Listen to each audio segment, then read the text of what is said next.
Alright guys, welcome back to the... See, it feels like forever, but only 1 week off. We're back to Strickland versus Hernandez Fight Night. Let me know if you guys can hear me. My setup got changed a little bit. It shouldn't affect the quality. It was an accidental change in all honesty.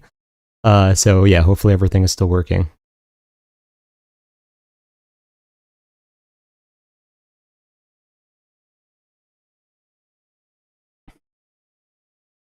I've updated the audio a few times. I'm probably going to do one update either a week or two from now, because I want it to resemble the way that I edit the Instagram videos a little more.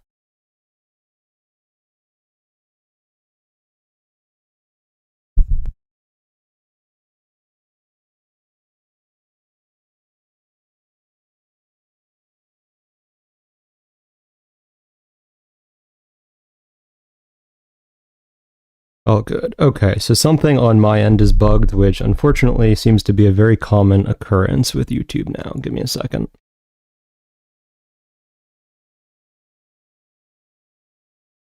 Alright, there we go. Refreshing it worked.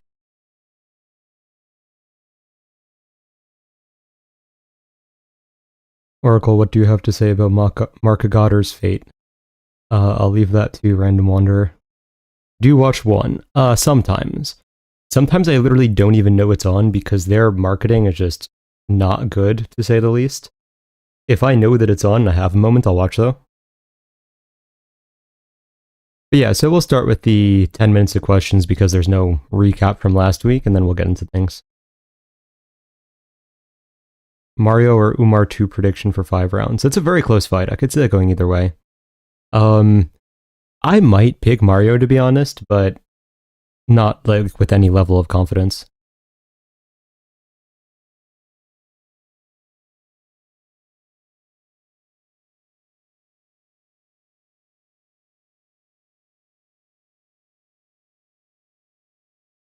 If one had good marketing, it's funny, I feel like they have the ability to become bigger than the UFC, but their marketing just does not display the level of entertainment that they have. Thoughts on Walker versus Clark this past weekend? I mean, surprisingly, they marketed it very well. It was about as anticlimactic as you would expect, but they got a lot of eyes on it, so fair play.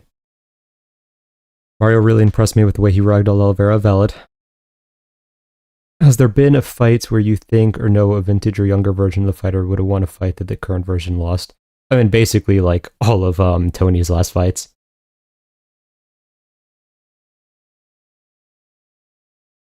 Who else? Tony's a prime example for that, but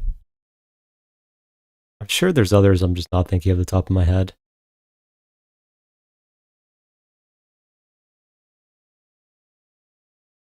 Prime Connor versus Islam.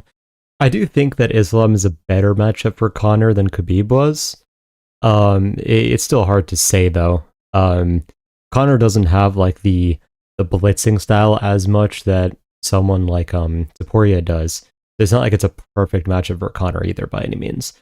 That being said, I do think that he would do fairly well. I don't think that Connor would get finished against someone like Islam.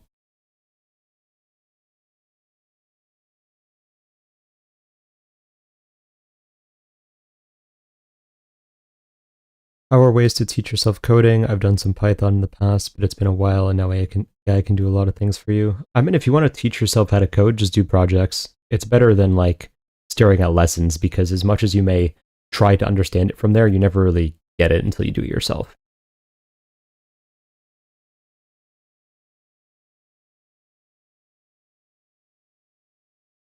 There been any good announcements recently? I'm a few days behind in the news cycle because I didn't have cell signal for a few days.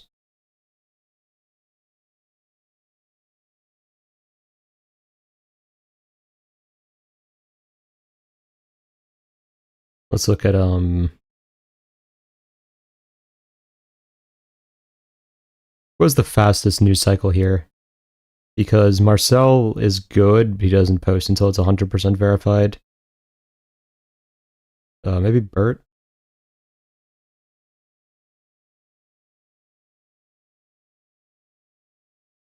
Covington's in the works to fight at the White House. Okay. Interesting.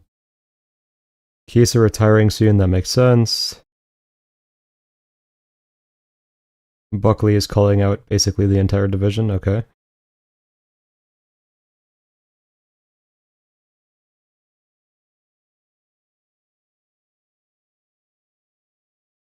Oh, so is Van versus Tyra actually signed?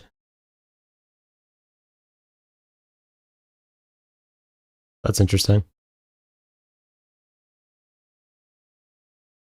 Michael Johnson versus Drew Dober today. Okay, yeah, I did see that one. It's an interesting fight. I mean, they're obviously both on the older side of their career. I think that Johnson is the better fighter. It's just a question of does he do something stupid and get himself caught if he's having success. You still believe Merab is going to beat Pereira in the trilogy? By the way, Coria or Jan? Yeah, I still think that Merab has a better chance than Jan does in a trilogy. Coria or Jan? That's a tougher one. Yeah, that is a tough one to say. I'd have to do a little bit of tape. Do you have enough motion to collab with MJ? Don't forget the bounty on Dober. We could try. I always forget how much, like, sway Johnson actually has on... Okay, he's not the largest Instagram page, so maybe if he actually responds to stuff is a possibility. To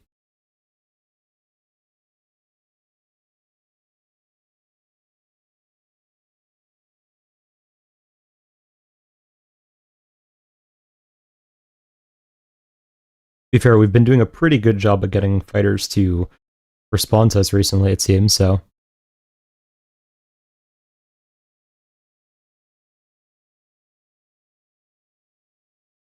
I am very excited for Jean-Paul Bosiani this weekend. That's going to be a fun one, because I do think he can go very far, if you guys could not tell from the fact that I made an entire reel on him. Hot take, Yuri is Hamzat's hardest fight at light heavyweight. I mean, Yuri is one of the better grapplers at light heavyweight. He just tends to not use it. But if you look at his Ryzen fights, like, yeah, he definitely has pretty good anti-grappling, so I wouldn't be shocked if Yuri... I mean, I'd probably pick Yuri to win.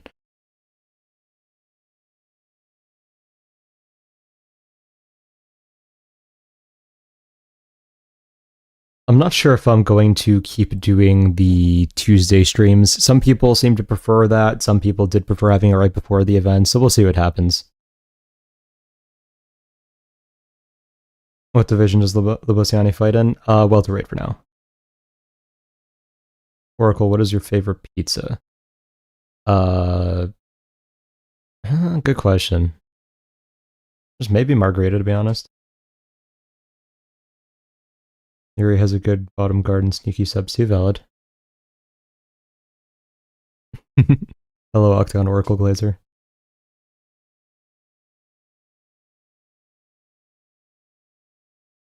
Lobosiani started at 155 and then moved up to 170, which I believe is better for him.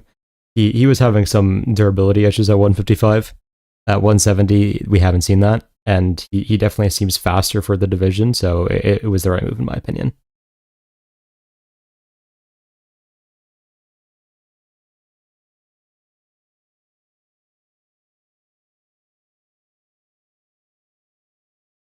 Gotcha, Peter. Piotr Jan's knee.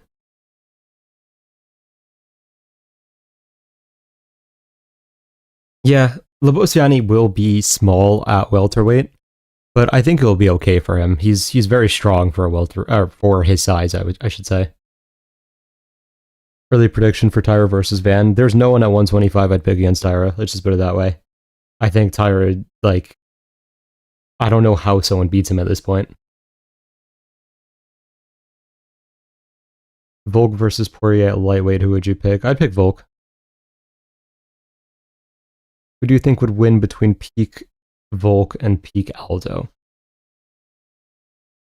I would lean towards Volk, but not terribly confidently, because part of Volk's strengths, or part of the difficulty in fighting Volk, I should say, is the fact that he can mix it up so significantly when he needs to. But against Aldo, he's not taking down Aldo. That's just the reality. So he's going to have to purely strike with Aldo. And Prime Aldo had the cardio to go 5 rounds at a decent pace, so it's not going to be like what we've seen of Aldo in recent years, where he'll have like a first 1 to 2, maybe 3 good rounds, but then definitely fade in 4 and 5. So it's a tough fight for both of them.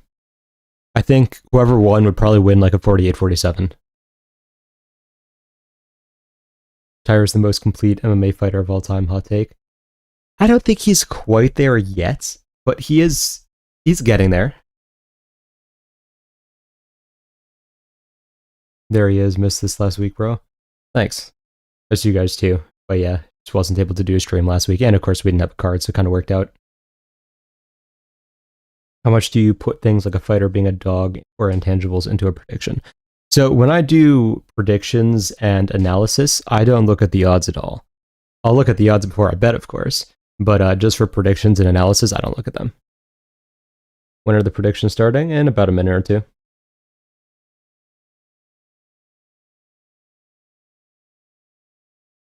Let me make sure I set these things up. Because of the number of last minute fights announced, my notes are in a bit of a weird order.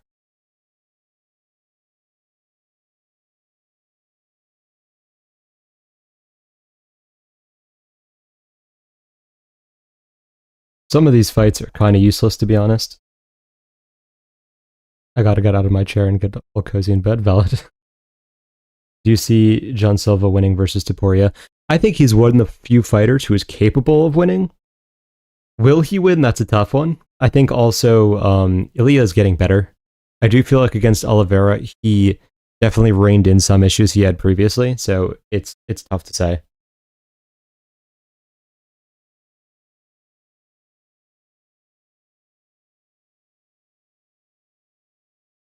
If y'all not in the Discord, you're giving away free money.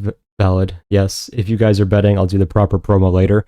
But if you guys are betting and want to get a jump start on all this stuff, we already have a bunch of bets out. The algorithms are already fully updated and such.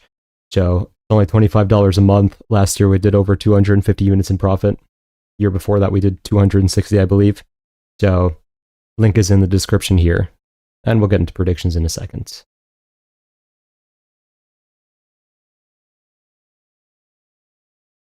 No cap, the Discord is the best Discord of all Discords. I appreciate it. How far do you think Steven Asplund will go? The cardio he has at heavyweight is a little bit scary, but his defense kind of sucks. And I feel like people forget that he lost to Freeman, like, not that long ago. So I feel like once he fights a decent heavyweight who has power, he's probably screwed. But he'll crush a few cans before then. Who is the heaviest opponent Ilya can beat? I mean, Derek Lewis.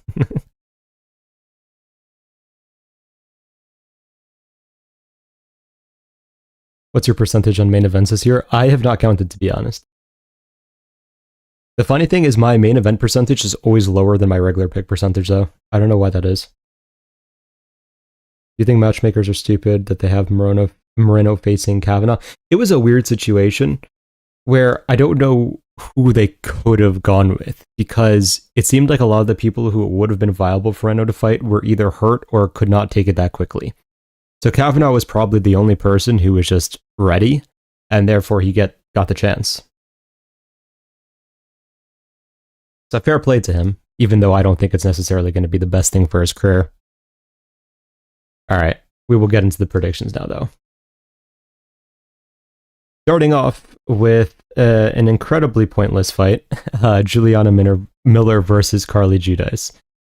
So, even though Giudice only has 7 fights in her career, she is very much like a full-fledged fighter for this weight class, whereas I don't know who the hell Juliana Miller was able to beat, but yeah, she's not a fighter. So starting with Giudice. Giudice is a high-volume striker who has the cardio to push the pace for 3 rounds without slowing down at all. She do pretty good work with teeps and knees. Whenever you try to enter the pocket, especially if you're going to try to grab her, clinch, takedown, etc., she will just keep blasting a knee to the body. She has a reasonable understanding of takedown defense, and she scrambles back to the feet pretty urgently, decent at using like an overhook to just make sure you can't take the back and such. Her boxing is mainly proactive, and she throws in combinations. She has a bit of trouble doing damage with her hands, but she makes up for it by doing enough with the kicks and just putting volume on you with the hands. She does struggle a bit defensively on the back foot, but realistically that's not going to matter here. Miller is technically a grappler, I guess. On the feet, she'll throw like looping shots that are very slow, and despite using like all her body weight, still somehow don't deal any damage whatsoever. On the ground, she will look for submissions, but her takedowns kind of suck. She has no defense whatsoever. She is extremely chinny, and she might be the literal worst fighter on the roster. So Giudice should knock her out in round 1, and yeah, I mean, there was no even way to like be nice to Miller. I genuinely don't know how she got to this position. Like, how did she win Ultimate Fighter? How were there fighters worse than her? It's incredible. Anyways, yeah, Giudice round 1 TKO, probably a head kick or something along those lines. Maybe even punches, because even though Giudice kind of has pillow hands, it won't matter against Miller. Miller will still get knocked out from it. Anyways, moving on to Jordan Levitt versus Yair Delvaj. So, Delvaj is more of a grappler, but he's gotten pretty well rounded now. A few years ago, he had pretty much only grappling, but now he has the ability to strike. He will blast kicks on the outside. He is southpaw mainly, so he can target the body kick, but will also throw a lot of inside calf kicks, which is uncommon, but very effective if you know how to use it. He will catch kicks to try to create easy takedowns, and on the ground, he'll use ground and pound to help pass the guard and then tend to chase subs from there. He will pull guillotines if you shoot or just put your head a little bit too low. He has a lot of power in his hands, and he will throw varying combinations. He has a bit of an emphasis on lead hook into cross. Sometimes he throws double jab into cross, just reasonable setups and so on.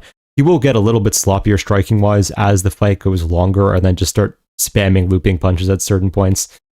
His double leg is decent, but his wrestling is not amazing, which is somewhat surprising given how muscular he is and how good his actual grappling is. But a lot of the time, he will need you to initiate the grappling or just screw up by throwing a naked kick that gets caught or something. Levitt is a grappler who will chase submissions and just continuously work to do a little bit more than you and win on the scorecards in many cases.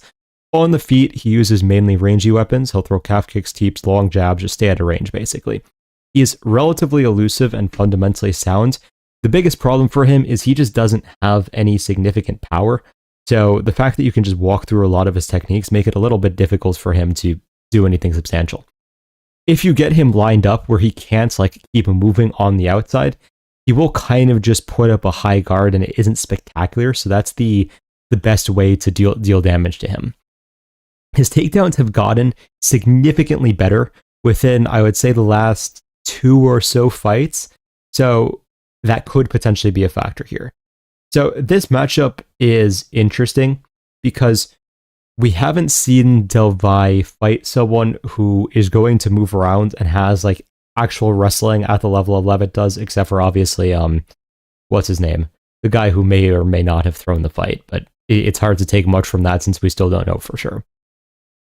I am going to lean towards Delvaj winning a decision here because I think Delvaj is going to have the bigger moments, but on the same side, in the same vein, I should say, if Delvaj starts gassing and then Levitt just starts taking him down and holding him there, because Levitt has improved a lot in the wrestling, I could see a situation where everyone is so confident in Delvaj and Levitt sneaks out a 29-28 decision here, or even a very late sub if he's able to wear on Delvaj.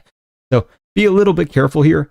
I have been relatively high on Delvaj, so he could make this look easier than I'm expecting, but I do think this fight is a little bit closer than the odds suggest.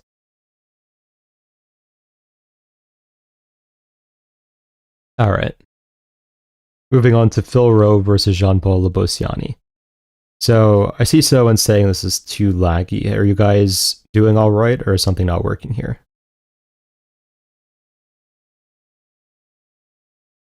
Miller gonna shoot that. I'm gonna get you takedown valid.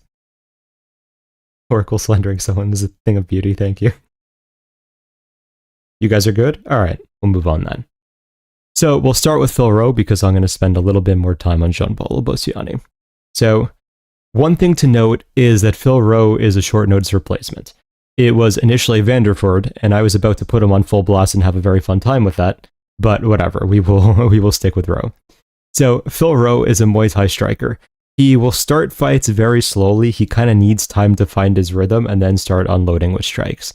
When he does strike, he will blast overhands and hooks on the outside. Then once he's able to enter the clinch, he'll blast a lot of knees and elbows. It's a very strange style because he looks, and technically is, extremely rangy, but he really wants to fight in the pocket and frame off and just land elbows there. Usually will enter the pocket with a jab overhand for some reason, but he is not really good at reacting to takedowns. If you're someone who has the ability to just blast it, he's just gonna get caught by them, and then he'll just hang out there. Like, he's not gonna have urgency to get back to the feet. You can hold him down for a good while before he makes an attempt to get up. Ro has had multiple fights where he has to come back in round 3. And sometimes he finds the finish, sometimes he doesn't. But the fact that he's falling behind so consistently is just not a good sign for his career, because you can't have that lack of urgency in the UFC. But moving on to Jean-Paul. So he is technically a grappler, but he does have one punch knockout power, and he's developed extremely solid striking, like to an extent that surprised me when I was watching his tape. He is a very relaxed and flowing striker, but he is very technical, so it's not like those guys who are just too relaxed and get caught because of it. He'll get his distance and timing with jabs. He'll often throw it to the body as the oftentimes shorter fighter, and then he'll enter with combinations once he has his timing. He switches stances a lot, and he's very good at having his hands in the right places to block. It's not even like he keeps like a constant high guard or anything, but when you throw, he understands where you're going to throw, and he will block it properly. Occasionally, he can be a little bit reckless when entering into the pocket. This has gotten much better in his more recent fights, so I don't expect it to be as much of an issue. But in his early fights, you definitely could see it, and at 155, he wasn't the most durable, so it did make him pay a few times. He has spectacular submissions if it does hit the ground. I believe one of the commentators said in his fights that he has like over 500 BJJ matches. I can't find an actual like BJJ match history for him, but you can definitely see it if the fight hits the ground because his transitions are extremely clean. The biggest knock on him, of course, is that he is untested, but like as far as prospects go, he has looked amazing. So Jean-Paul is someone who I genuinely could see being a future champion if he continues to evolve at this rate. So obviously I am going to pick him here. I think he is going to win by submission. I think that against someone like Vanderford, his best path to victory would have been to knock him out because Vanderford just doesn't really have striking. Against Ro, I do think Jean-Paul could knock him out, but you may as well just get him down and take the sub there because we know Ro is going to accept the position. And if you accept the position against a grappler as high level as Jean-Paul, I just don't see him not being able to find the finish there. So Jean-Paul Lobosiani, round 1 submission, and hopefully he makes this look very impressive because I do want him to kind of get the speed run to the rankings because I do think he is ready.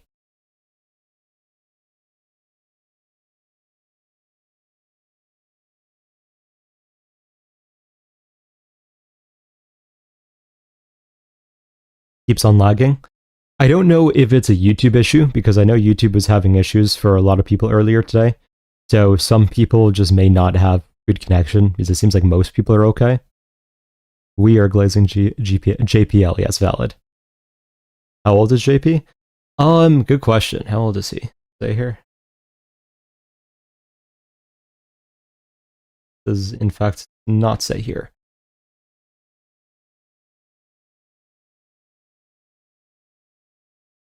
He is, I think, 27.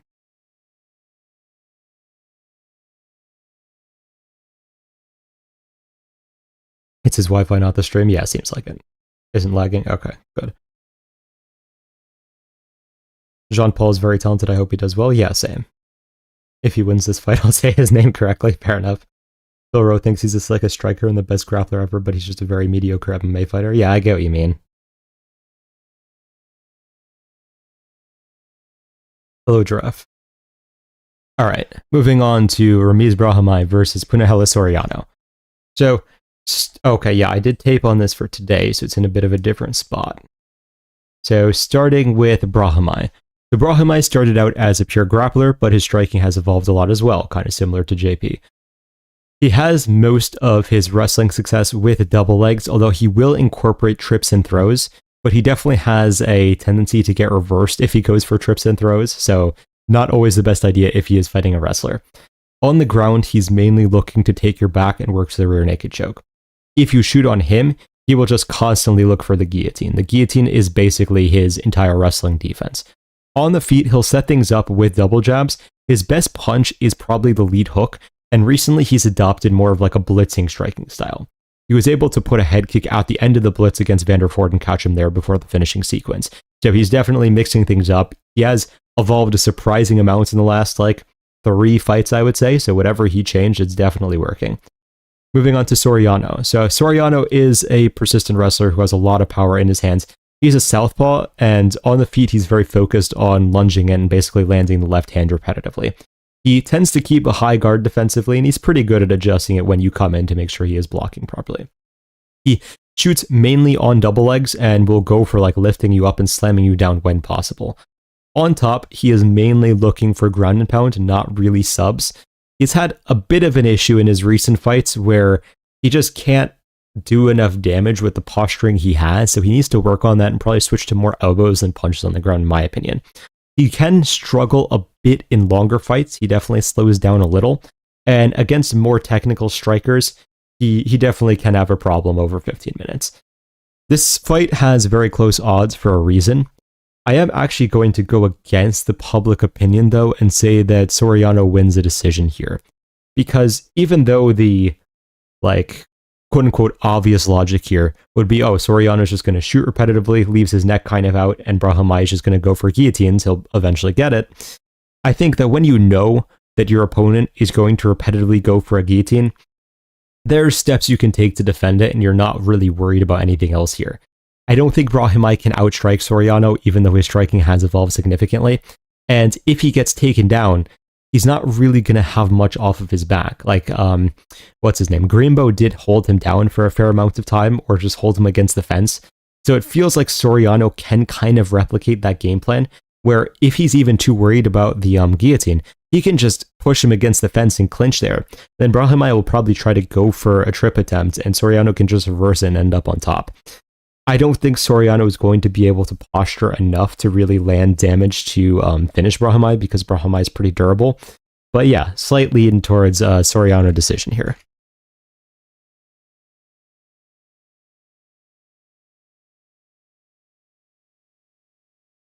I swear Soriano looked so bad in his last fight. I thought he looked okay, but I do get what you mean. Oracle, now would be an amazing time to advertise betting so you can encourage people to make money to upgrade the Wi-Fi. Fair enough. All right, so quick intermission. If you guys are betting this weekend and you are not in my betting service yet, we did 250 units profit just on the base algorithm last year. That doesn't even count the plus 25,000 and plus 30,000 parlays we were hitting. So it's only 25 a month. The link is in the description here. And yes, you can get enough money to upgrade your Wi-Fi if you're having problems with that. So if you have any questions, feel free to DM me on Instagram, and we will get into the next fight breakdown. Was it against Varentenikov? Yeah, that was his last fight, I believe. All right, so next fight is Cornolle versus Edwards. So starting out with Cornolle. So Cornolle is mainly a kickboxer, but she's been increasing the grappling in her game, almost to the point that it feels like she's overcompensating sometimes, and it feels like it's her primary game plan, which is a little weird, but whatever. She throws a lot of kicks on the outside. Generally speaking, they are her best weapons on the feet. Sometimes she punches into the body lock takedown attempts. On the ground, she will just hunt for submissions. She doesn't really do much with ground and pound. Mainly when she punches, it's either a single jab or just fully in combinations. But it feels like the punches loop more than they should, so her opponents kind of have time to react and move out of the way. She is very good at landing knees in the clinch. I do think that is her best position in comparison to her opponent's skills in general. She definitely can have problems with more technical boxers. Fighters have kind of just walked her down and kept the jab in their face, and then she doesn't really have much there because her boxing is not really technical enough to keep people off of her. Edwards has become a very well-rounded fighter, and she has more finishing ability than what is usually typical for WMMA. She throws a lot of kicks on the outside, similarly to Cornolle. She tends to try to get into the pocket when she's not on the outside, and then just sling combinations there. It's not the most technically timed, but it's very effective because she does have power and reasonably sound punching fundamentals, much more so than Cornolle, to say the least. She will look to lock up body locks to get the fight to the ground, so very similar to how Cornolle wrestles. If she does get the fight to the ground, she will look to take the back and get a submission from there, not really doing much with ground and pound. She will also shoot double legs on occasion, and in the first fight, she was definitely really focusing on trying to get takedowns on Cornolle. So for context, for those of you who do not know, this is a rematch. I don't know why this was considered a necessary rematch, but it is one. In the first fight, Cornolle won a decision in which Edwards got a lot of takedowns, but Cornolle did the better work on the feet. I believe that since their first fight, Edwards has evolved more than Cornolle has, especially with the striking. So it's interesting because Cornolle has evolved in the grappling while Edwards has evolved in the striking. So I do think that Edwards is going to have to keep the fight on the feet more, but I do think that her ability to win a fight on the feet has dramatically improved. So I'm going to say Edwards has the bigger moments this time and wins a decision, probably a 29-28 realistically.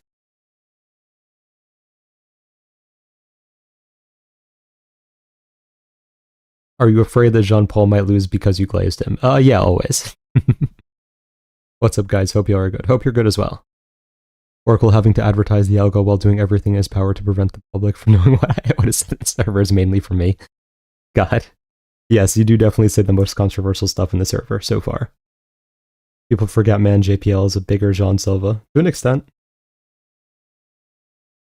Also on Shay saying Pantoja is a bad matchup for Tyra. I'll get to that in the end. Just remind me of that question when we're done with the breakdowns here.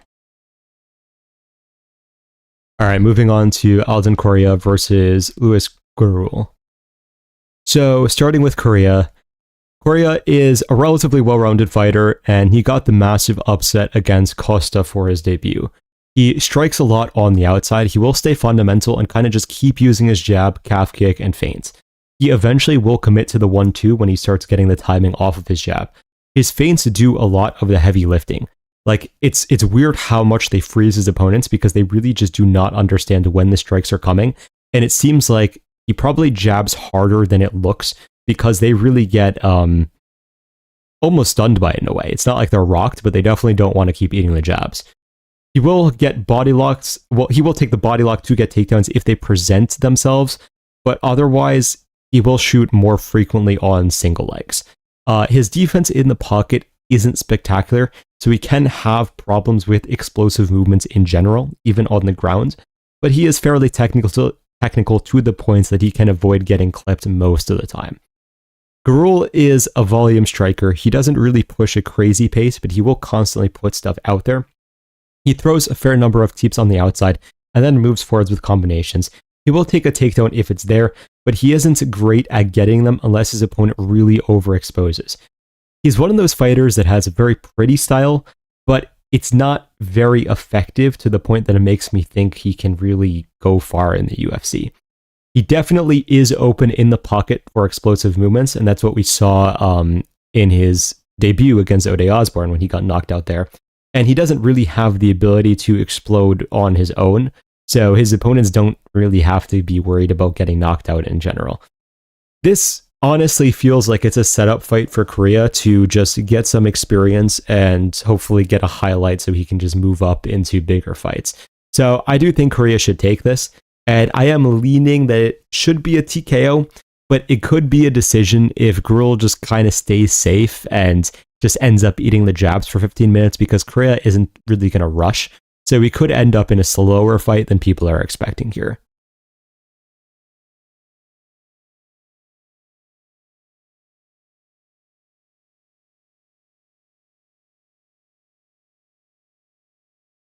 Coria getting a major step down in comp? Yeah, I agree. Gurule's kind of mid. I think Coria has a bright future. Valid. Alright, so Osbourne, speaking of Ode from the previous fight, Osbourne versus Alibi Idris. What's funny is, I don't know why this is higher on the card, when Ode literally... Oh, Ode slept Gurule, I guess. Yeah, Idris lost his last fight. They both lost their last fights, which is why it's a little weird, but I guess Ode did sleep Gurule, so fair enough. Alright, so starting with Idris. So Idris is a dynamic striker who does have wrestling that he'll kind of throw in depending on the matchup. So there are fights where he just won't wrestle at all, and then there's fights where he's willing to wrestle for 15 minutes straight. he's a little bit tough to analyze because he kind of just does stuff. Like, there's no real rhyme or reason for when he decides he's going to throw a spinning back fist. He'll just decide it's time to throw a spinning back fist and do it. He really does like his spinning techniques, and he will throw them consistently. That's spinning back kicks, spinning hook kicks, spinning back kicks, etc. He kind of just pulls techniques from a bag of tricks and then just decides to use them randomly. He does have natural explosiveness, but if you are more technical, you can usually just win the fight from what we've seen so far because he's not really setting anything up correctly. Ode is an extremely fast and explosive striker. He relies on his athleticism, so he definitely can overextend, which is how he's been caught and put out before. He mainly focuses on the right hook and the left straight. In round 1, he is one of the most dangerous flyweights in the UFC. As the fight goes along, that gets lower and lower until he just death gasses, basically, and can't do much. His gassing is mainly because of how explosive he is. I don't think he actually has, like, terrible cardio, but when you are, like, committing to knockout shots with most of the things you throw, you are going to gas unless you have spectacular cardio. This is a weird fight. I initially was going to pick Ode, and then I kind of flipped my pick just because I don't really think Ode can knock him out in round 1. There is definitely a chance he will, but if he doesn't, then Idris is probably going to take over in rounds 2 and 3 and win a decision or get a late finish. Because Idris is explosive over 3 rounds, where Ode is very explosive over 1 round. So if Idris has half decent game planning here, all he has to do is spam wrestle for all of round 1, and then rounds 2 and 3, you're probably going to be fine to open up a little bit more on the striking. So very slight lean to Idris decision, but Ode flatlining another like young prospect would just be par for how we've seen his fights go. All right, moving on to Chidi and Njokuani versus Carlos Leal. So one thing to note about this fight is I believe that last fight was the first and only time Leal has been knocked out in his career. How that affects things is always tough to say, but we'll get into the breakdown. So, Chidi is a Muay Thai striker. He throws out a lot of kicks to try to get his opponent to rush in. On the inside, he will clinch and use a lot of knees and elbows. He stands very straight up, even for a Muay Thai fighter, so people blitzing in with overhands can definitely catch him at times. He does gas extremely hard, partially because of the fact that his weight cut is absolutely ridiculous. Like, he is insanely massive for the division. His upright stance also gives people the opportunity to get to his hips fairly easily for takedowns if they do go for them. Leal is an extremely aggressive striker. He just continuously pressures and looks for the kill shot. He's able to maintain a pretty high volume over 3 rounds if he needs to, which is impressive. He is a bit reckless with how he enters, though, which was finally punished in his last fight when he got one punched KO'd by a senior citizen. He will eat a punch to give one, and he will move his upper body so punches don't quite land clean, so kind of like rolling with it, but not like fully, if you get what I mean. His takedown defense is extraordinarily good, not that it's going to matter in this fight specifically. This is another one of those somewhat coin flip fights. I am going to lean towards Leal winning by TKO. I think he's going to be able to land the overhands as he moves forwards because Chidi is very open to them. But he definitely could get caught because he is reckless when entering. So we'll see what happens. This fight should be good as long as Leal isn't like afraid to engage because he just got knocked out. This could probably be a performance of the night for one of the two of them. We'll see which of them it ends up being.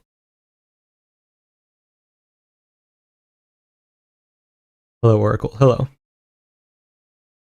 Leal going to win without fighting because Chidi not making weight. That is also very possible.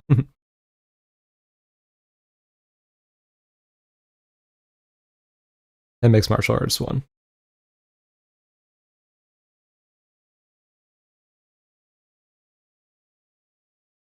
Alright, moving on to Zach Reese versus Michel Pereira.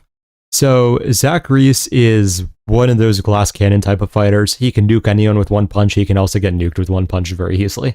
He throws a lot of kicks on the outside with full power. Basically, everything he's been doing is with full power. He will enter with 1-2s and sometimes uppercuts, but he definitely can overextend on the entrance because he is committing to trying to knock his opponent out with all those punches. He does actually have reasonable takedowns, But if he gets taken down himself, he kind of just plays the BJJ game way too much, which is how he got himself knocked out by Brundage of all people. His biggest problem is that his defensive wrestling is just absolutely garbage. Like, he can get taken down or held against the fence very easily. Moving on to Michel. Michel is an extremely explosive fighter, and he's probably up there with like the most explosive we've seen pound for pound of all time, like with Yoel Romero, I would say. He has just not looked the same since the Fluffy fight. He just does nothing most of the time now and is getting knocked out by not the hardest strikes of all time. He does like to use body kicks on the outside, similarly to Reese in a sense. He will blitz in and kind of just abuse his physicality to bomb strikes. He never really developed solid defense because his offense has been so overwhelming that his opponents just could not match it at all. This is a weird fight to predict because I think we just have to assume now that Michel is just washed because he's shown a very poor version of himself multiple fights in a row. So I am going to pick Reese by TKO because at least I can say Reese is improving and hasn't looked like lost in his last few fights, to say the least. But yeah, this is another fight that is very close and should be a fun one. Moving on to Jacobe Smith versus Josiah Harrell. Harrell? Whichever. I will just say Josiah. Starting with Jacobe Smith. I also did tape for this one today. So, Smith is mainly a wrestler, but he is extremely explosive on the feet. His stand-up is technical, but you can kind of tell that he's new to it because he has this weird, like, selection period before throwing, in a sense, where he throws, he resets, and he seems to, like, think, oh, what combination should I throw now? Then he'll move in, throw the combination, back out, and then repeat that, like, over and over. So, even though his technique is clean, you could tell there's nothing really intuitive about it to him yet. He does throw a fair number of calf kicks on the outside, and as I was saying, he does tend to throw in combinations unless he's just utilizing his jab, which is fairly solid for him. He has a variety of takedown setups, but he seems to mainly like starting on the body lock or with a double leg. When he gets the fight to the ground, he will look to spam elbows. He'll take a sub if it is presented as the last fight showed, but it is not his plan A, to say the least. His cardio was extremely questionable in his last fight. Yes, the fight was high-paced, but I did not feel like he should be gassing out in the beginning of round 2 when he did not take any damage. So that was not the best thing to see. His defense is also questionable because he's kind of the all-in type of fighter, and his striking definitely needs to evolve a little bit. Harrell he seems to like wrestling, but honestly, I feel like his striker is better than his wrestling ability. He is a southpaw, and he really emphasizes landing the cross. He switches stances mid-combinations a lot in more recent fights. His takedowns are a variety of setups, but he just doesn't land them, except like later in fights after his opponent is tired or hurt. On the ground, he mainly looks for ground and pound as well, even though he does have some submissions. He is definitely prone to be taking down, and he just doesn't really have defense on the feet because he stands really tall, doesn't keep a high guard, and just doesn't really react to things. So if you just move forwards and throw, like yes, he will counter, but he is going to eat the strike as well usually. I'll be honest, I'm surprised Smith isn't like -6 to 800. I'd be pretty shocked if Josiah was able to win this. Like, I don't know what his path to victory is here. Like, I guess land a big left hand, but he can get taken down. We've seen that in his fights. So Smith can just go to the wrestling all fight if he needs to. On the feet, Smith is honestly more explosive, and honestly is probably a little bit more technical. So, I don't know. Very, very strange odds in my opinion. But yeah, Smith should get a first round TKO here relatively easily in my opinion.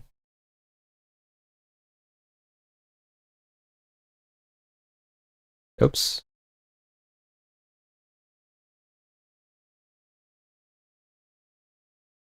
Is this what UFC site is always so garbage? It's impressive. Oracle, who would you have picked before Ko pulled out? I would have picked Ko by decision.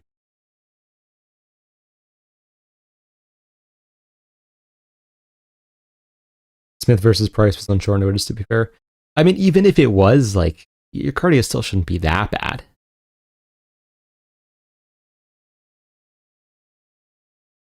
Anyways, so Spivac versus Ante Delija. So where are my notes on this one? Everything's in terrible order because of the announcement order. Okay, here we go. Starting with Spivac. So Spivac is a grappler, and he's more specifically a judoka. He doesn't really do like traditional wrestling. It's more so he wants to get into the clinch and throw you. On the ground, he'll land a lot of ground and pound to advanced position. He'll constantly create mat returns and kind of just try to exhaust you until you give up or give up an easy submission.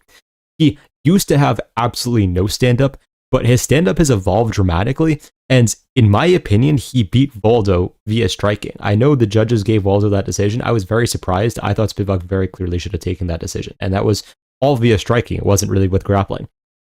He will mainly throw the jab on the feet, but he will enter with 1-2s and use the cross as a counter if the opportunity presents itself. He will also now throw up the high kick, mainly to create distraction, but it can definitely deal damage if it lands. His defense still isn't amazing, but making it to a decision with Waldo, especially after we've seen Waldo chin multiple guys in a row now, I mean, that's still pretty impressive. Delija is mainly a striker, but he does add in wrestling when it does make sense in the matchup. He typically wants to throw high volume and in combinations, but he does have fight-ending power in his hands if he lands pretty much anything. Because he has fast hands, he sometimes just skips the setup and will just blitz in and just try to outspeed you, basically. He does end up crashing into the clinch basically every time he throws because he throws in combinations while running forwards constantly. He also, people love to contest this, but I've always believed Delija is a quitter. If he starts taking damage, if the fight isn't going how he wants it to, he will kind of just pack up and give up. I have a very low opinion of Delija, partially because of the whole eye poke situation in his last fight. But I also just don't think he's a spectacular fighter. That being said, this fight is very close because of Spivac's questionable defense on the feet, especially in round 1. So if Delija was able to just blitz in and catch Spivac immediately, I would not be shocked. But if Spivac is surviving the first few combinations, I think that when Delija blitzes in, Spivac can just grab him, throw him, and just beat him up there. So I am going to lean Spivac by TKO. Could be a submission, but again, there is definitely round 1 knockout potential on Delija's side here.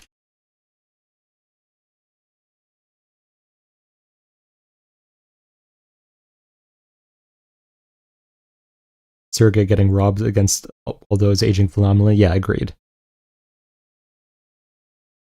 How stiff Delija looked against Waldo, man, that was ridiculous. He's so stiff for a good striker. Yeah, I don't even think he's a good striker. I think he's just fast.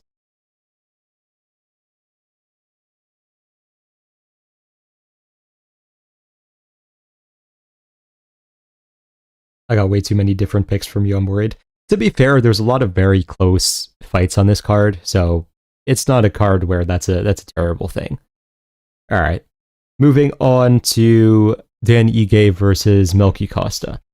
So, starting with Ige. Ige is, of course, an explosive striker, and for the most part, that's all he's going to do.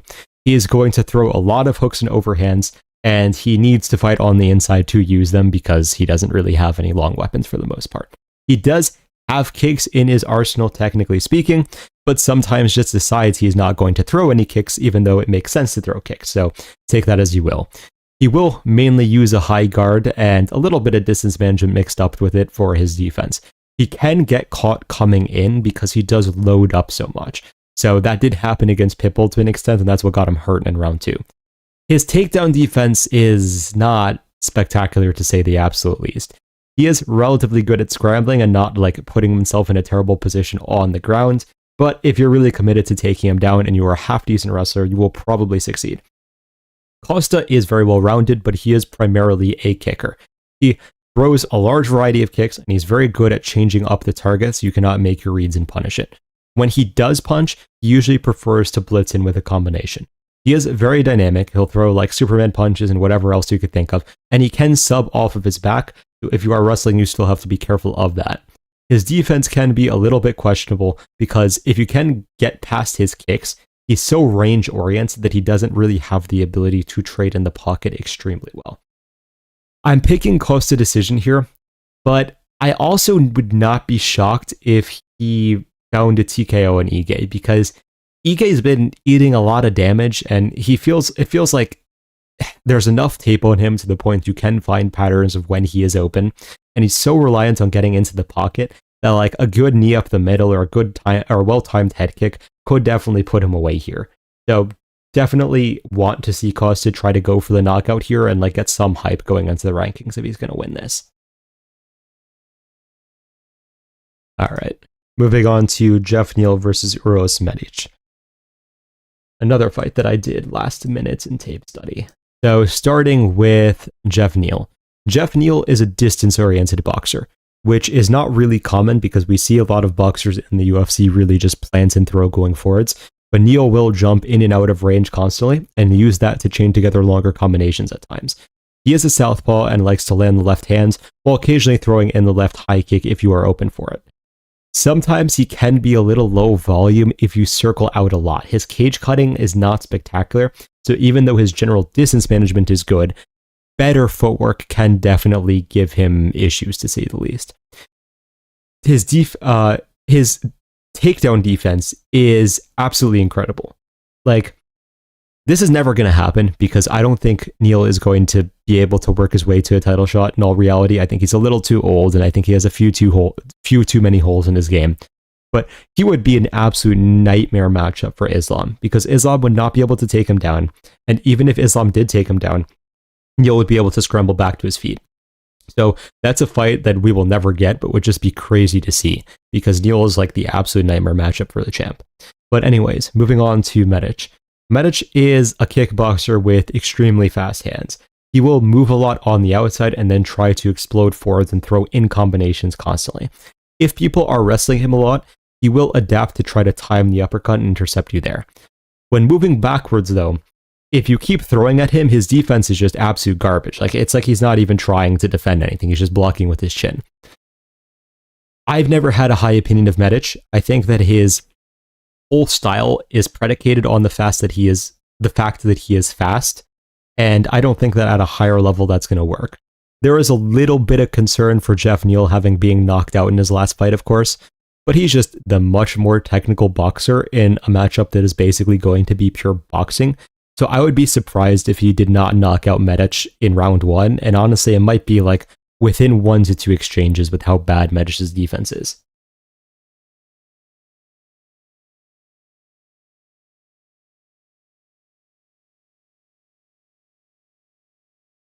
Okay, but I feel like Islam could take down Neal, to be honest.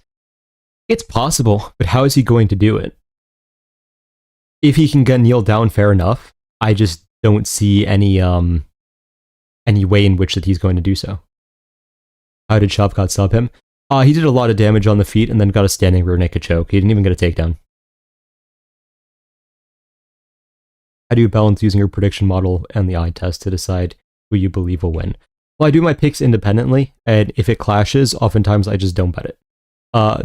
There are a few times in which I do decide to fade the model, but I have to be fairly confident in my prediction then. Do you think all the fighters that could go on a Glover run could be Neal if there was one? It's possible. But it's just not likely with, like, at that weight class, being older just does not go well. I hope Medic wins, he's my guy, this is a tough one, fair enough, yeah. Ilya or Ian? Definitely Ilya.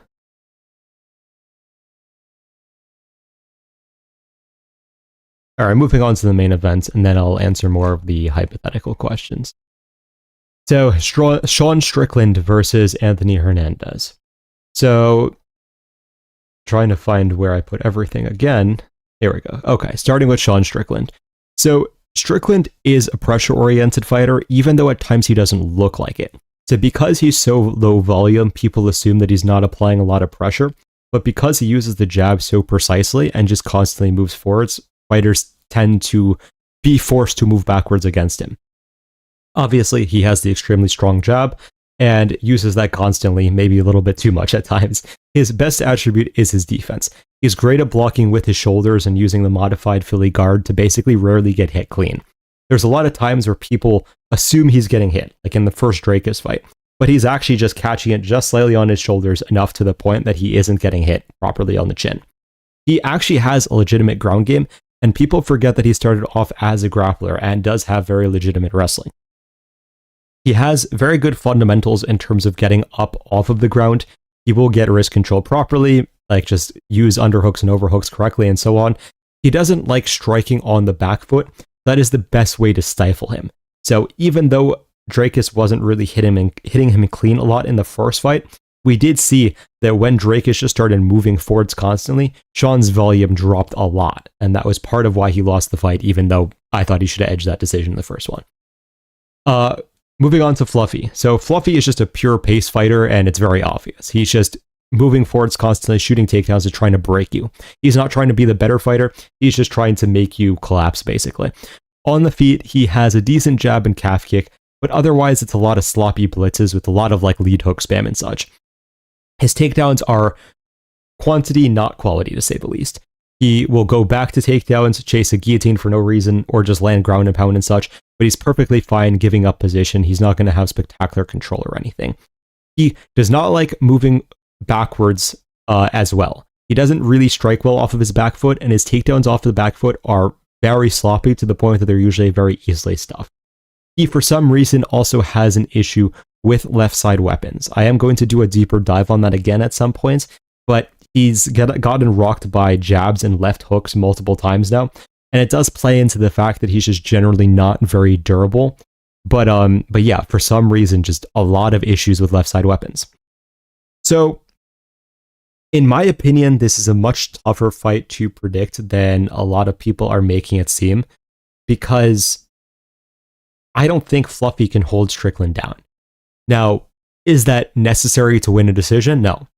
Fluffy could just spam takedowns, get some control time, just stifle Strickland's pressure to the point that Strickland just doesn't get anything off. However, Strickland is going to try to make Fluffy move backwards, and is probably going to succeed, because Fluffy doesn't have anything significant to push people back besides his volume. And if you're constantly getting jabbed in the face, when we know that you struggle with jabs, this could be a very tough matchup. So I am going to lean towards Strickland's TKOing Fluffy, actually. It's a weird thing, because I think Fluffy is a terrible matchup for a lot of people, but then he gets matchups where I'm like, I don't know how you're going to do here. I think this is like a 55-45 matchup for Strickland, so I'm not terribly confident by any means, but I do feel like this is a good bounce back fight where he could finish someone who is not durable like Fluffy, especially if he's able to land a jab to the point that he's able to bust up the eye like he has to several previous fighters. So even though Strickland's on the older side, this could be one of the matchups that reminds everyone who he is, and that he beat Adesanya when everyone thought like Adesanya was somewhat invincible, if you get what I mean. So I'm going to say Strickland gets like a rounds 3 or 4 TKO here.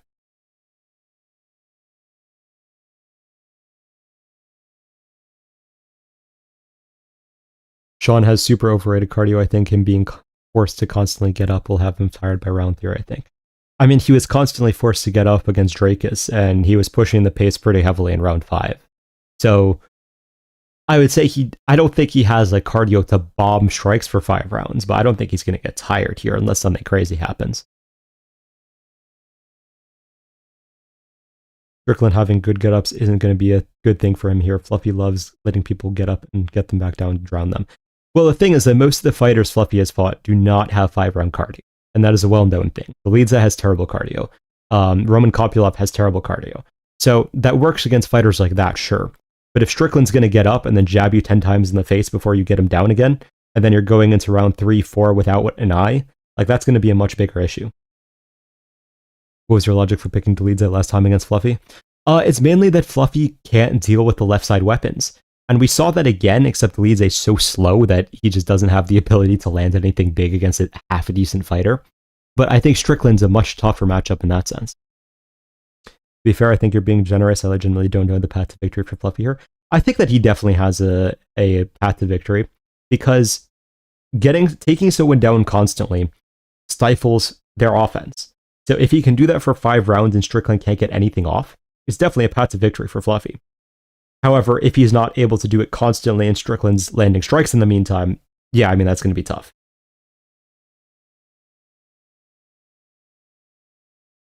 Who do you think is Khamzat's worst matchup in the division? I think that it's still probably Drakus if he trains like wrestling for a full year straight and then comes back and just looks extremely good. As much as I want to pick Strickland, I gotta go with Fluffy. He's hungrier, and in my opinion, he will neutralize Sean's whole offense. Yeah, a lot of people are using that logic. I get it. I just think that this is a weird thing where people are really underestimating a former champion. And I definitely, of course, think that Fluffy could win. I'm not saying that this is a very heavily skewed matchup, but it's not so easy. I mean, DDP shot 11 times against Strickland in the first fight. Now, is Fluffy going to shoot more than that? Yeah, probably. But Drakus also has much more dangerous stand-up that Strickland had to worry about. Against Fluffy, Strickland's not going to have to worry about anything on the feet. Like, how many times is Fluffy shooting? Let's see. This was a crazy number of takedowns he shot in a fight. He shot 30 times. Okay. So yeah, assuming that he does something like that again, it's definitely possible that he just gets a decision via nothing else happening. But he can't stay on the feet for long. Unlike a fight with a tired Michel Pereira where you can. And obviously, Strickland is not going to gas like Michel will. The fact also that Michel stuffed 7 out of 8 takedowns in round 1, like even 2 out of 6 in rounds 2 and 3. 4 out of 6 in round 2 and 3. Not something I really want to see, because Strickland has much better takedown defense than Michel Pereira does. And especially in the later rounds, it's going to be a world of a difference. Like, Strickland has pretty high takedown defense percentage to begin with. And that's not counting the fact that he's going to get up and be able to reverse people a lot more easily than someone like Michel Pereira will.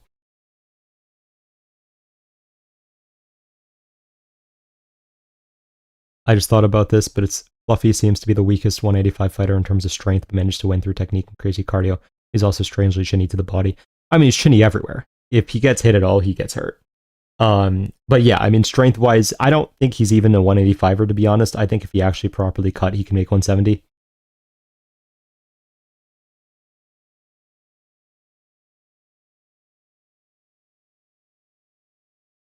The middleweight cane run is going to come to an end. Very possible.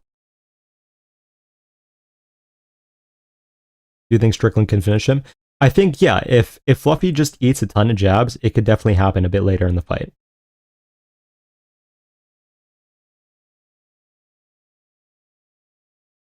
Who did you pick? I picked Strickland's, but not very confidently. Can we get another Fight Lab reaction? Yeah, maybe a little bit later. Strickland isn't great at securing rounds, he always makes them close. That is true. Fluffy or Chimaev? I'd pick Chimaev. If Fluffy beats Strickland, would that make you think he could beat Chimaev?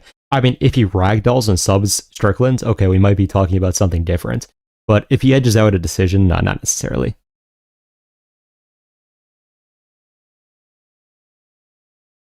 Strickland has pretty mid takedown defense because of his stance. I could see this being a similar to Marab versus Yan 1.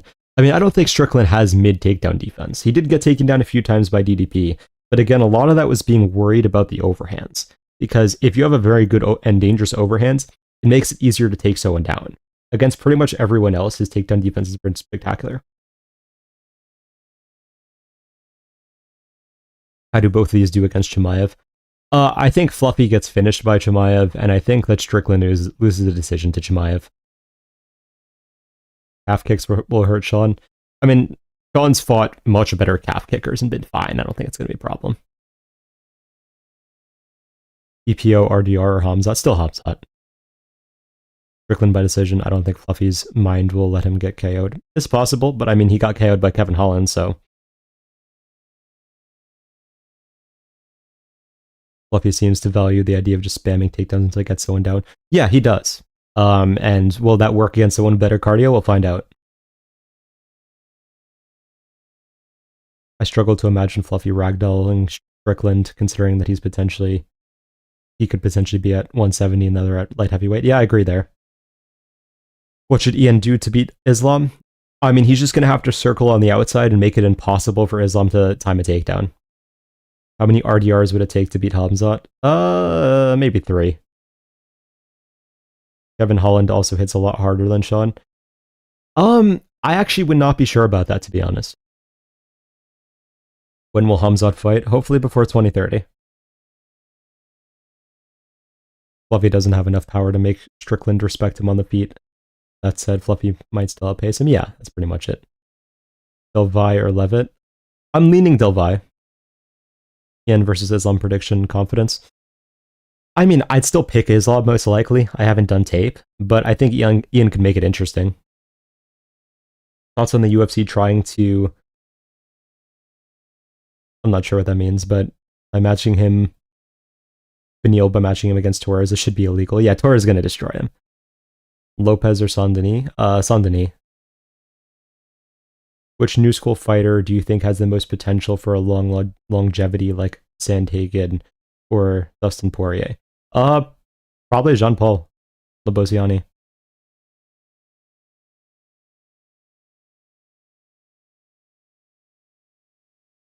Usman Nurmagomedov versus Paddy Pimblett for 155 belt in 2028. If Paddy is ever fighting for a belt again, something went severely wrong.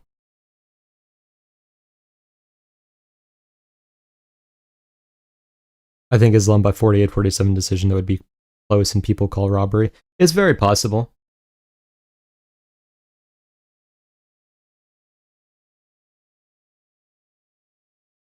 Gary's fights are always competitive with high-level opponents, true.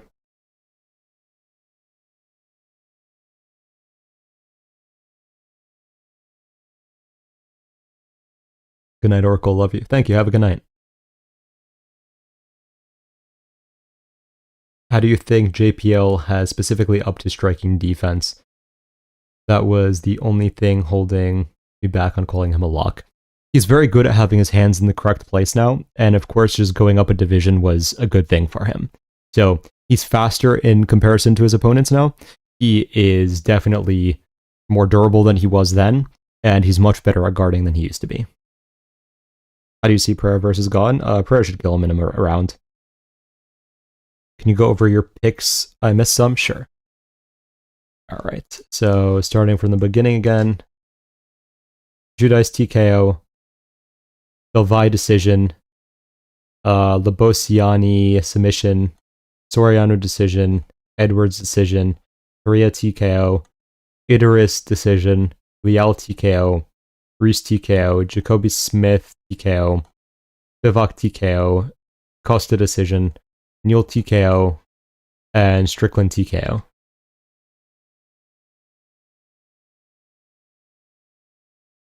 One more promo, if you guys are betting on this card and aren't in the betting service yet, consider doing so. We were up last year 250 units just based on the base algorithm. That isn't even counting the plus 25,000 and plus 30,000 parlays we hit. So only $25 a month. Link is in the description here. Always feel free to DM me on Instagram with questions. Will we get Silva Glaze now that he followed your Insta? I mean, when it makes more sense to make another John Silva video, sure, I will.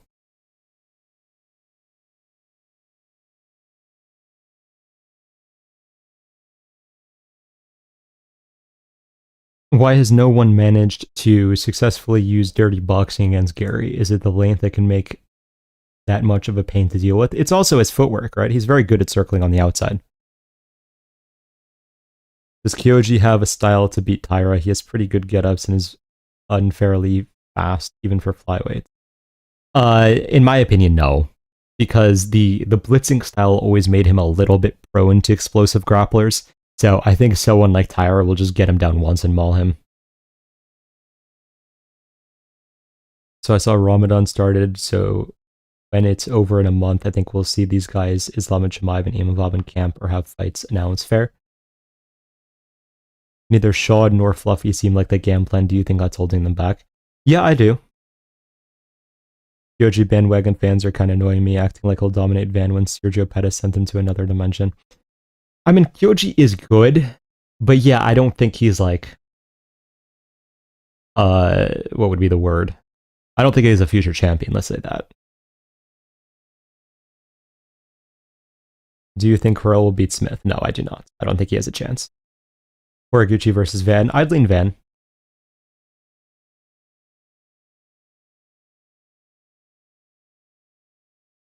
Any good prop bets on the card? I mean, I'll have that in the Discord. I have not looked at prop bets yet, but I'll have them live in the Discord within a day or two. So, thoughts on Clav getting mogged? Who's that? Opinion on Islam versus Morales. I think Morales' best chance against Islam is to use his insane reach and just jab for 25 minutes because Islam can't rush and he'll get bombed out. Yeah, I'd still lean Islam, but Morales definitely has a chance because he has the power to put Islam out, and he does have the wrestling base, technically speaking.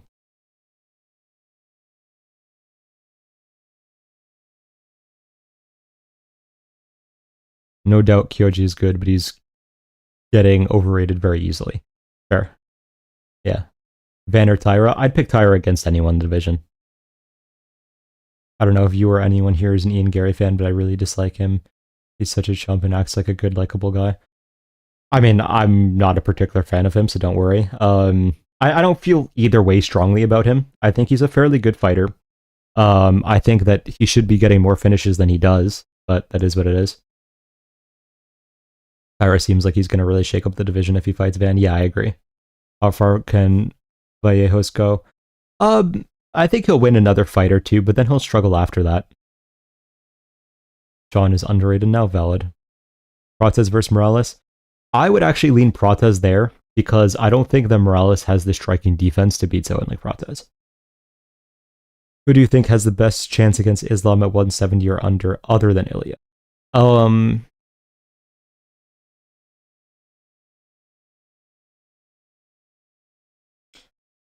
I know this is going to sound crazy to say because he's making his debut, but give like JPL a year to 2 years to develop, and I think he has a solid chance. How would Tyra do at 135? I still think he'd do pretty well. Could he beat like... I mean, you know, he's a pretty bad matchup for Merab, in all fairness as well. But yeah, no, I think he'd have a good shot against a lot of those guys. I could see Jan being a tough matchup for him, though. But if he gets Jan down, the fight's basically over, so... I just remember someone asked for your opinion on Shea saying Pantoja is a nightmare matchup for Tyra earlier. Yeah, so I disagree with him on that, because I feel like Tyra is a little bit better on the ground than Pantoja is. And we have seen in the past that if you wrestle heavily against Pantoja, he can get stifled. So let me show you guys.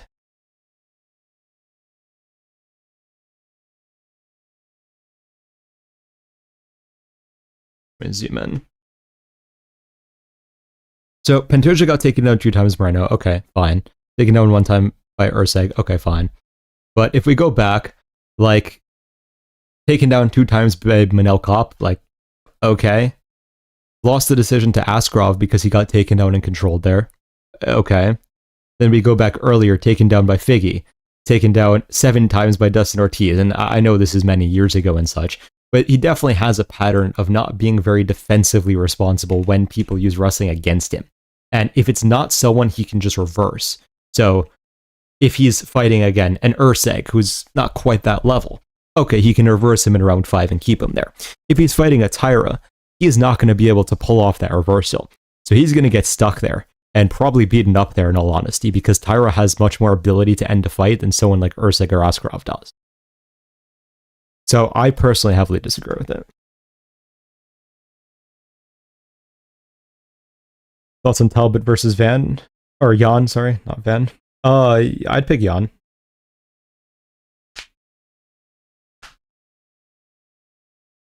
Who's your favorite Void fighter? What does that mean again? Tyra gonna be the flyweight goat if he sticks around, my humble opinion. Yeah, me too. Prates versus JDM. I'd probably lean JDM because he has the much more nuanced boxing, and I think he could blitz forwards and push Prates on the back foot. However, it is definitely a risky matchup for him. Who is your favorite fighter ever, and who's the most entertaining in your opinion? Favorite fighter ever? That's a tough one. I don't know if I have like a singular favorite fighter. I mean, some of my favorites have been like Oliveira, Tony, Yuri, Tyra, Don Silva, etc. You guys know the general list, BSD as well. But I don't know if I have like a singular favorite or anything. Most entertaining? I would say Oliveira is probably most entertaining. Islam will probably retire after 2 to 3 fights, so him fighting JPL is pretty unrealistic. But for Islam to do 2 to 3 more fights may take him like 3 years. So there's still a chance, but I do get what you're saying. Yeah, it's probably not the highest percentage.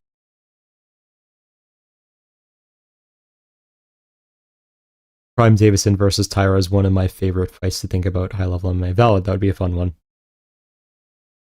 Urseg is a great transitional grappler in my opinion. I know a lot of people like Urseg. I never had the highest opinion of him. It is what it is, though. Do you think his wrestling defense is why he dislocated his elbow? I swear the first thing they teach is not to post with a straight arm when getting taken down. It was a weird mistake. I am surprised he made that mistake, to be honest. Do I think that has to do with his wrestling defense? Not really. I mean, they also teach that in grappling, right, in BJJ, so I don't think it's that. It was just a very weird mistake for him to make.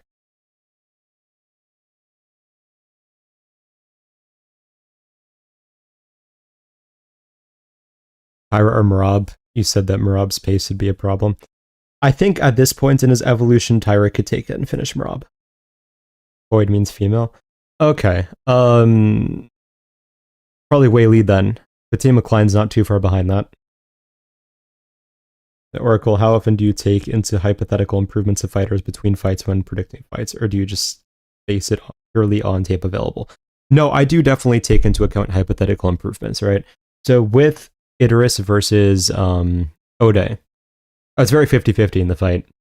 The thought that I think that Idris will improve more as a formerly undefeated fighter who just lost for the first time is part of the reason that pushed me over the edge to pick Idris. Thoughts on Imanol Rodriguez's future at flyweight? I really rate the guy he KO'd on Contender Series and could see him becoming champ. I've got to rewatch that fight, to be honest. I mean, he's solid, and I thought he got robbed against Joseph Morales, so he could go far. You like any strikers outside the UFC or other sports you mess with? Strikers outside the UFC. I mean, I'd like to see Christian Rodriguez in the UFC, but he's not a striker, of course. Let's see, who else? In terms of like Muay Thai, I really like watching Sam A, but he's of course way too old to transition sports or anything.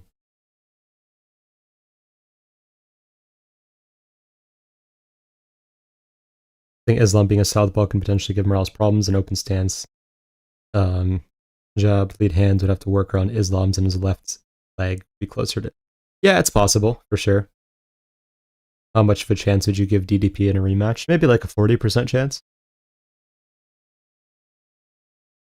Making single leg takedown more accessible. Islam's also southpaw counterpuncher at his best. His kick threat is that stance along with the takedown threat from southpaw, which is why his feints are credible. Yeah, no, I get what you're saying. It could definitely be a benefit for him against Morales. Ben versus Tyra. I think Tyra can get him down and finish him. Tyra versus Umar. I think Tyra can get him down and finish him. Rob is super game planable. Valid.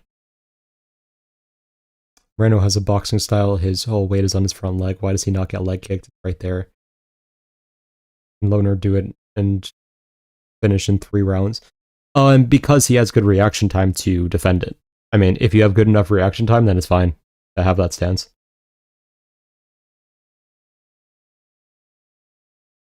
Ilya versus 6 Shimings.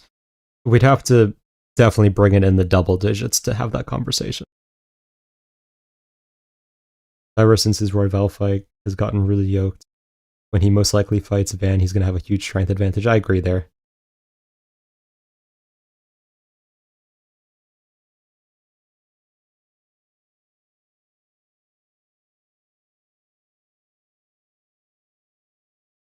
Which C-Rod? The missing weight guy? No, the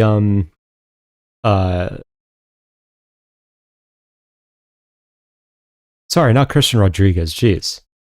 Completely mixed it up in my head. Christian Lee, I meant. Very, very different.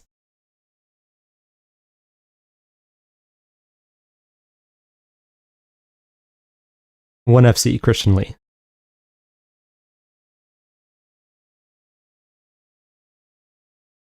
Cheeto didn't fight like he's allergic to fight IQ, would he have gone for? I still don't think he'd be champ, but he could definitely be a top 5 staple. What's your favorite martial art, and which are you the most familiar with? Favorite? Favorite to watch is probably Muay Thai. In terms of what am I most familiar with? Probably karate variations. Opinion on Zhang Minyang. He's okay, but he'd need to evolve a lot to go very far, honestly. How many legs would Chanko need to beat JPL? Like 5, maybe. What fight do you think has the highest combined skill level? Probably Ilya versus Volk.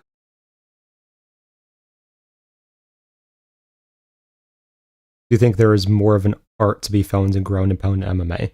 Yeah, there is. There's something to knowing how to posture just enough to not lose control, but get room to land something. If Van has elite takedown defense or anti-grappling, how do you see the Tyra fight going? I mean, like, yeah, if he could hypothetically defend 100% of takedowns, then he'll win. I just don't think it could happen. What makes you think that Ilya is going to beat Islam at welterweight? I think that Ilya will struggle with Islam being at southpaw. Because Islam just backs up to the fence in a straight line and loves to throw a single hook and then drop his hands. It's basically just tailor-made for Ilya to chin him immediately. Chanko versus Patty, thoughts? I'd pick Patty there. I was surprised we had a classic Christian Rodriguez fan. Yeah, not quite. Cheeto used to have something, man, he threw it away. Yeah, I don't know what happened to him. He definitely was better in the past. Ilya versus Crawford in boxing with 4-ounce gloves. With 4-ounce gloves, I'd lean Ilya. Regular boxing gloves, of course, Crawford. Betting-wise, what was the biggest misprice in 2025, in your opinion? Easy with hindsight, I guess. Oh god, what's his name? Why am I blanking on this right now? Someone in chat will remind me, because I've said this many times.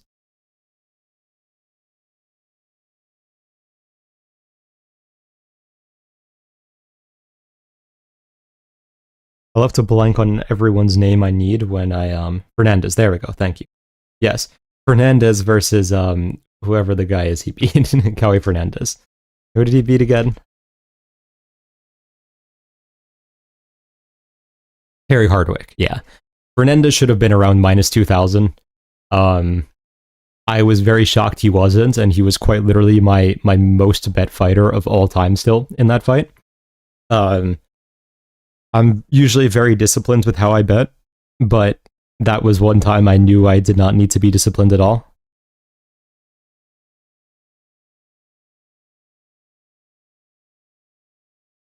Reyes or Walker? I don't know, it's a 50-50. Cheeto's best win was Old Man Dominic Cruz, that is true. Horiguchi versus Cop 2. I'd still probably lean Horiguchi. Thoughts on MMA Shea breakdowns? I mean, I think he's definitely on the better side of analysis YouTubers. Did you ever think that Sage was going to be anything, assuming you were watching at the time? No, I didn't. I always thought he sucked, to be honest. Collab with MMA Shea would be elite. Yeah, I feel like at least this year sometime, I definitely need to make that happen.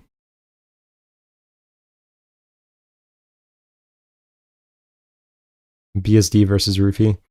Yeah, I mean, that was definitely an odds mismatch, but I at least understood people's logic there. Hernandez versus Hardwick, I don't understand the logic of why Hernandez wasn't minus 2,000. Like, there was nothing Hardwick was going to be able to do there.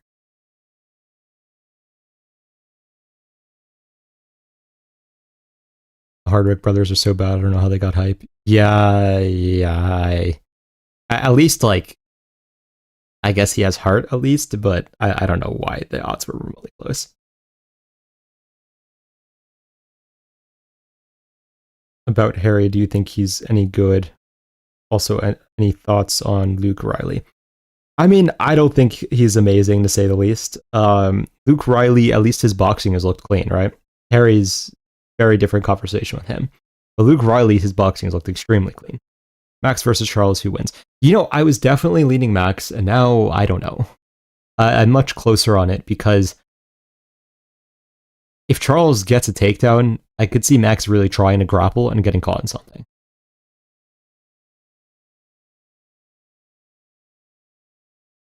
Bob is more powerful than before. He's going to take the Gooch's money this time, maybe.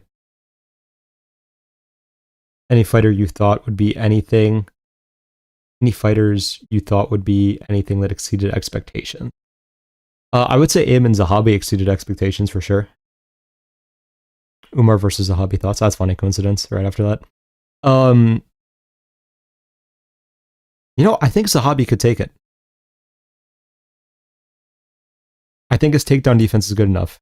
And on the feet, it's just not going to be competitive. I know you're not a hardcore boxing fan, but make sure you watch Fabio Walry versus Daniel Dubois on May 9th. Ross sick fight. I'll check it out. Thanks for telling me.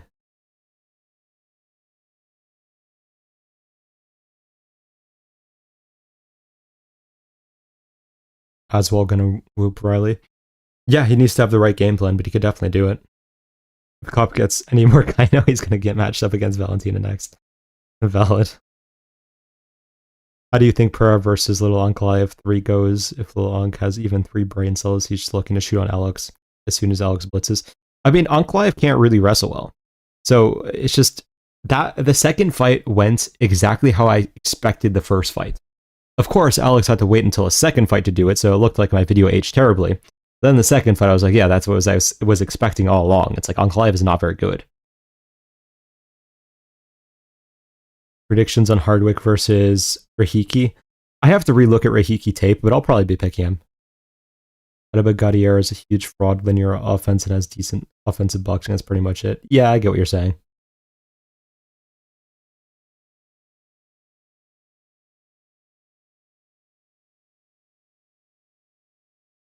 Charles has never beaten undisputed champion. He's 0-5 against undisputed champions.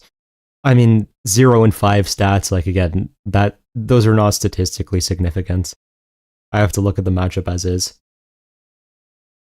Charles versus Max isn't close. Max is going to absolutely mug him on the feet. It's very possible. But if Max is not taking damage the same way he used to, and Charles hits a lot harder than Poirier. Robocop versus Ferreira rematch. Who wins this time? Definitely Ferreira. Thoughts on Keita? I never had the highest opinion of him, to be honest. I think Max versus Charles is the most 50-50 flip a coin fight we've had in a while. It's a headache to break down. Yeah, I kind of agree with you.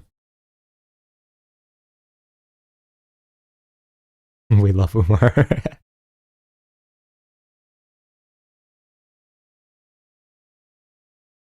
Do you think Ankalaev can beat these other guys in the division, or is he just a fraud? I think he's pretty close to a fraud, to be honest. How far do you think Bo Nickel goes? I think eventually he'll get like top 10, maybe top 5.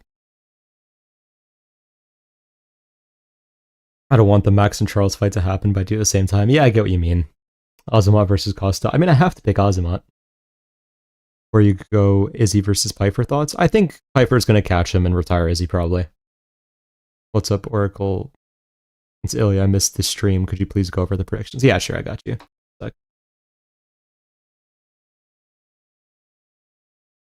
Alright, here we go. Judice TKO, probably early. Levitt decision. Labosiani sub. Soriano decision. Edwards decision. Coria TKO. Hitters decision. Leal TKO.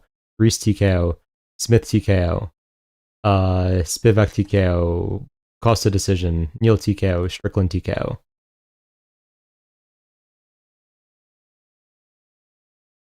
You pick for that confidently. Can you expand on that one, please?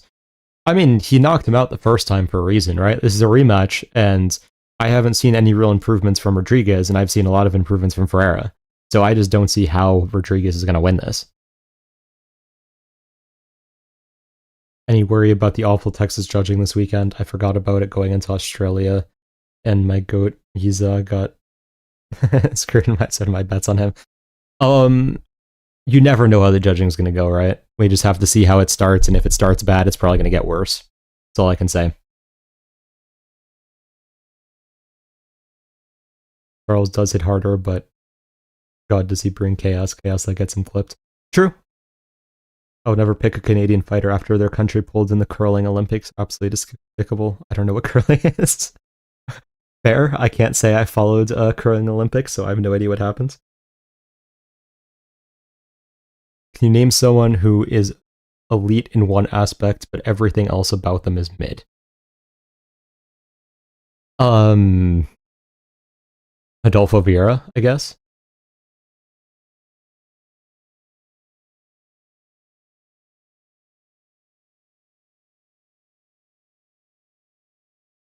I'm the biggest Charles fan, but Max's speed is so good right now. I could see him just jabbing, keeping Charles at range, dropping a few times, getting a bad TKO. It's possible, for sure. If Charles gets on the hips with more than a minute left, I think it's done. That's also very possible. Wasn't it Delvaj sub? No, I'm going Delvaj decision. I think Levitt can survive, but I wouldn't be shocked if Delvaj got a sub either. Max footwork needs to be on point. Yes, it does. Thanks, Oracle. No problem. Just got my tickets for UFC Seattle. Gonna have to sit through a retirement promo after watching his Court McGee fight live too. Just my luck. That's awful. Yeah, that sucks for you. Charles will mog Max on the ground. Yeah, if he gets there for sure. Is Izzy washed or was he figured out? He was figured out for the most part. I have nightmares on this, but I hope to God Ulberg doesn't win. How confident are you Yuri wins? I'm not crazy confident, not as much I'd like to be as a Yuri fan, to say the least. I think Yuri has a good way of like slipping out of counters as he moves forwards against anyone who's not Alex Pereira. So that being said, Ulberg is pretty fast and hits stupidly hard. So I am worried that like Ulberg might have the power to put out Yuri, but I think Yuri can just tire him out and catch him later. I hope so, at least. Max striking advantage isn't even that huge in my opinion. Way big discrepancy on the ground. I think the footwork is the biggest advantage for Max here. I don't know where 328 is going to be, but if Yuri versus Ulberg is happening, it may be at altitude. If it's at altitude, that definitely favors Yuri. Which leg kicks do you use? Poeton style without hips hurting or traditional? I use more traditional, but I also don't use leg kicks much. Partially because I'm a southpaw, so it's usually not even open unless I want to throw the inside.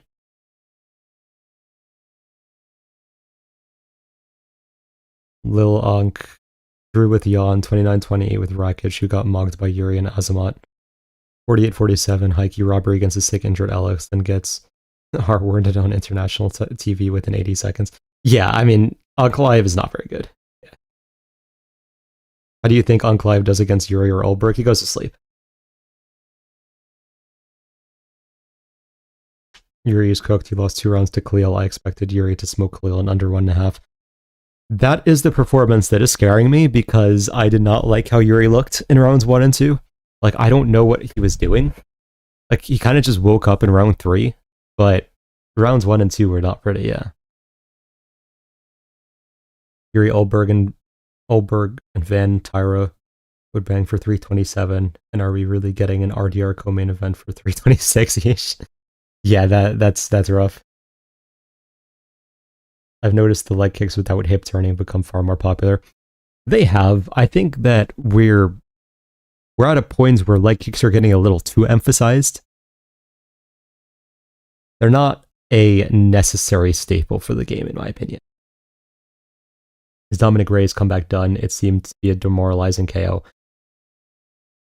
Realistically, I mean, it's probably done because even if he can beat Walker, which is possible to say the least, I don't know if he's going to have a chance against any of these higher ranked guys. So I remember you saying Tyra is probably going to finish Van. Why specifically? Tyra is just such a menace on the ground that if the fight touches there at any points, it's pretty much over unless you're like a spectacular scrambler. Like, even with Moreno, right? Early stoppage or not, he was getting mauled off of a single takedown. And Moreno is a very good grappler. Like, far better than Van is.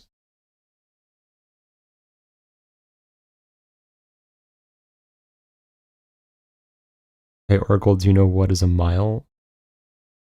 I don't understand that question, to be honest. Like the unit of measurement, yes. I remember earlier this year people saying that Ankalaev will be the light heavyweight GOAT who'll retire as the champion. I was so angry reading that. Thank God Alex did what he did. Valid. Yeah, leg kicks seem to be score points more than anything now. Very few guys actually have strong enough leg kicks to have meaningful effect. Yeah, agreed. Like if you have leg kicks like a high level Muay Thai guy, and you can blast an inside leg kick and just destroy someone's tibia, like okay, fair, yeah, use it. But if you don't have that level of leg kick, I think there's no point in emphasizing it.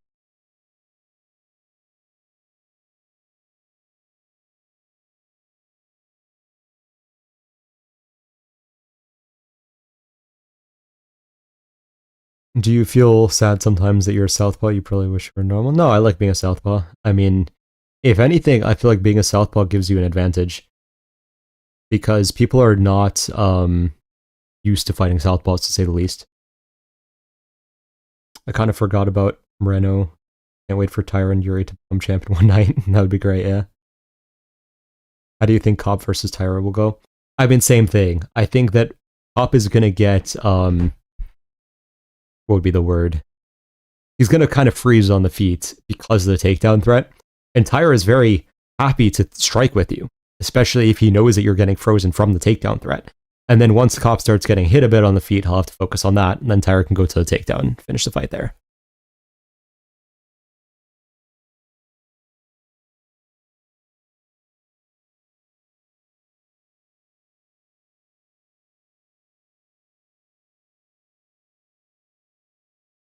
Yuri gets touched up 2 rounds, then brings the storm raw. Fair. I hate sparring southpaws. Yeah, it makes sense. Thoughts on stance switch fighters, or switch stance fighters, I should say. It's good if you can do it well. Just don't do it if your defense is going to suck out of the other stance. Who was the lightest fighter, UFC fighter who could beat Mike Tyson in an MMA fight? I mean, Pantoja, I guess, very easily. I was joking. I love my Southpaw brothers. Fair enough. Who needs defense when you have a chin? That's how Marvin Vittori thinks, I guess. In his case, who needs offense either, I suppose. Just keep eating damage fight after fight.